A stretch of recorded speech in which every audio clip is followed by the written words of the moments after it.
എല്ലാ കൊല്ലവും സന്തോഷകരമായി കടന്നു പോകുന്ന ഈ പുണ്യമാസത്തിൽ എന്തിനാണ് ഞാൻ അവനെ ജനിപ്പിച്ചതെന്ന് ഒരു ഉമ്മ ഒരു മകനെക്കുറിച്ച് ആലോചിച്ച് വിലപിക്കുന്നുണ്ടാകും വെഞ്ഞാറമൂട് സ്വകാര്യ മെഡിക്കൽ കോളേജ് ആശുപത്രിയിൽ വെച്ച്. ജനിച്ച ഉടൻ തന്നെ അവനെ കഴുത്തു ഞെരിച്ച് കൊല്ലരുതായിരുന്നോ എന്നാണ് സോഷ്യൽ മീഡിയകളിലൂടെ പലരും കമൻറ്റുകളായി അങ്ങേയറ്റം പ്രതികരിച്ചു കൊണ്ടിരിക്കുന്നത്. ഒരു വിഷമത വരുമ്പോൾ കുടുംബത്തെ കൊന്ന് പ്രതികാര ദാഹത്തിൻ്റെ പേരിൽ പണം കടം തന്നില്ല എന്നുള്ള നിസ്സാര കാരണം പറഞ്ഞുകൊണ്ട് ഉറ്റവരെയും ഉടയവരെയും വേണ്ടപ്പെട്ടവരെയും എന്തിനു പറയുന്നു ഒന്നും തന്നെ അറിയാത്ത കുഞ്ഞനുജനെയും ജീവന തുല്യം സ്നേഹിച്ച കാമുകിയെയും കൊലപ്പെടുത്തിയ അവന് ഈ ഭൂമിയിൽ ജീവിക്കാൻ പോലും അവകാശമില്ല എന്നാണ് പലരും കുറിക്കുന്നത്. എന്നാൽ ഇത്രയും ദിവസം ജീവന് വേണ്ടി മരണത്തെ മുഖാമുഖം കണ്ട, മരണത്തോട് മല്ലിട്ട് പടപൊരുതി ജീവിതത്തിലേക്ക് തിരിച്ചു വന്ന പിതാവ് അബ്ദുറഹീമിൻ്റെ പ്രാർത്ഥനയ്ക്ക് ഫലമായി മാറി മാതാവ് ഷെമി ഇപ്പോൾ കാര്യങ്ങളൊക്കെ തന്നെ തിരിച്ചറിഞ്ഞു തുടങ്ങിയിരിക്കുന്നു.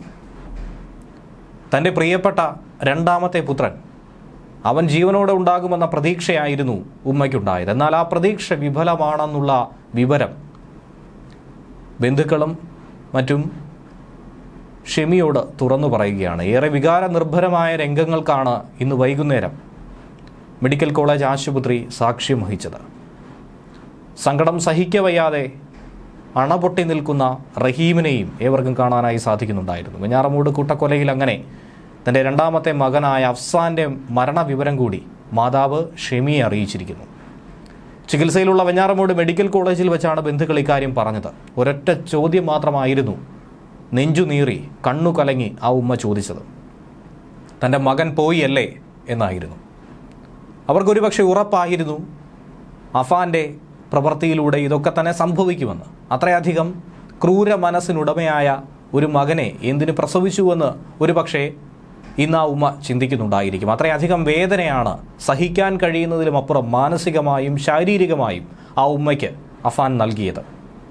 സൈക്യാട്രി വിഭാഗം ഡോക്ടർമാരുടെ സാന്നിധ്യത്തിലാണ് ഈ മരണ വാർത്ത ഷെമിയെ ഇപ്പോൾ അറിയിച്ചിരിക്കുന്നത്. വിവരം അറിയിക്കുന്ന സമയത്ത് പിതാവ് അബ്ദുറഹീം സങ്കടമൊക്കെ തന്നെ കടിച്ചു പിടിച്ച് ഒപ്പമുണ്ടായിരുന്നു.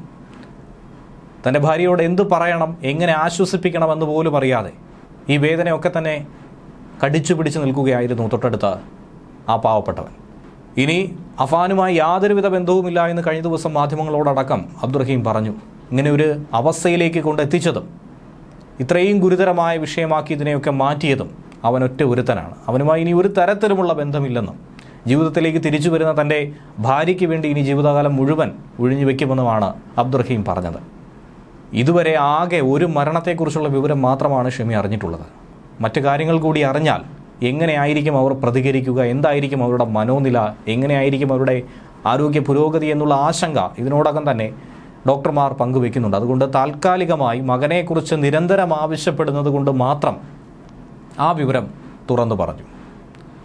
മറ്റുള്ള വിവരങ്ങൾ അറിയിക്കാനുള്ള ഒരു മാനസികാവസ്ഥയിലേക്ക് നിലവിൽ അവർ എത്തിയിട്ടില്ല എന്നും ഇതിൻ്റെ ഷോക്കിൽ നിന്നും ഇതുവരെയും പുറത്തു വരാൻ ആ ഉമ്മയ്ക്ക് സാധിച്ചിട്ടില്ല എന്നാണ് ഡോക്ടർമാർ പറയുന്നത്. ഈ സാഹചര്യത്തിൽ മൂത്ത മകനെക്കുറിച്ചുള്ള യാതൊരു വിവരവും ഷെമി തിരക്കുന്നില്ല എന്ന് വേണം മനസ്സിലാക്കാൻ. സ്വാഭാവികമായും ഇങ്ങനെ ഒരു കൃത്യം ചെയ്തതിന് പിന്നാലെ അവൻ എന്ത് സംഭവിച്ചിട്ടുണ്ട് എന്നുള്ളത് ഷെമി തന്നെ മനസ്സിലാക്കിയിട്ടുണ്ടാകും. എന്നിരുന്നാലും ഇപ്പോഴും തൻ്റെ മകനെ കാട്ടിക്കൊടുക്കാൻ ഇതുവരെയും ആ ഉമ്മ തയ്യാറായിട്ടില്ല. മജിസ്ട്രേറ്റിന് മുന്നിൽ മൊഴി നൽകിയപ്പോൾ പോലും, ഒരുപക്ഷെ ജീവൻ തിരിച്ചു കിട്ടില്ല എന്ന് കരുതിയ സാഹചര്യത്തിൽ പോലും കട്ടിലിൽ നിന്നും താഴെ വീണു എന്ന് മാത്രമാണ് 45 മിനിറ്റ് നേരം സംസാരിച്ചപ്പോൾ പോലും ഷെമി പോലീസ് ഉദ്യോഗസ്ഥരോടും മജിസ്ട്രേറ്റിനോടും പറയാൻ തയ്യാറായത്. എന്നാലിപ്പോൾ ജയിലിലാകട്ടെ പ്രതി അഫാൻ ആവർത്തിച്ച് തന്നെ പോലീസ് ഉദ്യോഗസ്ഥർക്ക് ആത്മഹത്യാ ഭീഷണി മുഴക്കുകയാണ്. ജയിൽ അധികൃതർക്ക് വലിയ തലവേദനയായി തന്നെ ഇന്ന് മാറുന്നുണ്ട്. പൂജപ്പുര സെൻട്രൽ ജയിലിൽ പഴുതടച്ച നിരീക്ഷണം അഫാനുമേൽ ഏർപ്പെടുത്തിയിരിക്കുന്നു. 24 മണിക്കൂറും നിരീക്ഷണം. കണ്ണ് തെറ്റിയാൽ ഇയാൾ ആത്മഹത്യയ്ക്കായി ശ്രമിക്കും. ഇയാൾക്ക് മനഃശാസ്ത്ര ചികിത്സ നൽകണമെന്നാണ് പോലീസ് ഉദ്യോഗസ്ഥരുടെ ആവശ്യം. 3 ദിവസത്തേക്ക് പോലീസ് കസ്റ്റഡിയിൽ ഇപ്പോൾ അഫാനെ വിട്ടിട്ടുണ്ട്. മുത്തശ്ശിയെ കൊലപ്പെടുത്തിയ കേസിൽ നെടുമങ്ങാട് കോടതിയാണ് അഫാനെ പാങ്ങോട് പോലീസിന് കൈമാറിയത്. ഇന്ന് പോലീസ് സ്റ്റേഷനിൽ വളരെ വിശദമായ ഒരു ചോദ്യം ചെയ്യലുണ്ടാകും. അതിനുശേഷം നാളെ തെളിവെടുപ്പിനായി കൊണ്ടുപോകും. അതിനുശേഷം വെഞ്ഞാറമൂട് പോലീസ് രജിസ്റ്റർ ചെയ്ത മറ്റ് കേസുകളിൽ കസ്റ്റഡിയിൽ വാങ്ങാനാണ് തീരുമാനം. പാങ്ങോട്ടെ കേസുകൾക്ക് പുറമെയാണ് വെഞ്ഞാറമൂട് പോലീസും കൊലക്കേസുകൾ രജിസ്റ്റർ ചെയ്തിരിക്കുന്നത്. തിരുവനന്തപുരം മെഡിക്കൽ കോളേജ് ആശുപത്രിയിൽ ചികിത്സയിലുണ്ടായിരുന്ന അഫാനെ കഴിഞ്ഞ ദിവസമായിരുന്നു പൂജപ്പുര സെൻട്രൽ ജയിലിലേക്ക് മാറ്റിയത്. താൻ മരണപ്പെടാത്തതിൽ, തനിക്ക് മരിക്കാൻ കഴിയാത്തതിലുള്ള ഏറെ അസ്വസ്ഥത പലതവണയായി ജയിലിൽ വെച്ച് അഫാൻ പ്രകടിപ്പിച്ചിട്ടുണ്ട്. അതുകൊണ്ടാണ് അഫാൻ്റെ മാനസിക നില പരിശോധിക്കണമെന്ന് പോലീസ് ആവശ്യപ്പെടുന്നത്. മാനസികാരോഗ്യ വിദഗ്ധരുടെ പാനൽ തന്നെ തയ്യാറാക്കിയത്. കസ്റ്റഡി കാലാവധി പൂർത്തീകരിച്ചിട്ട് കോടതിയുടെ അനുമതിയോടെ ആശുപത്രിയിൽ പ്രവേശിപ്പിച്ചായിരിക്കും മാനസികാരോഗ്യ നില കൂടി പരിശോധിക്കുന്നത്. അതിന് പ്രധാനപ്പെട്ട പല കാര്യങ്ങളുണ്ട്. ഈ ആത്മഹത്യാ പ്രവണത ഒന്ന്.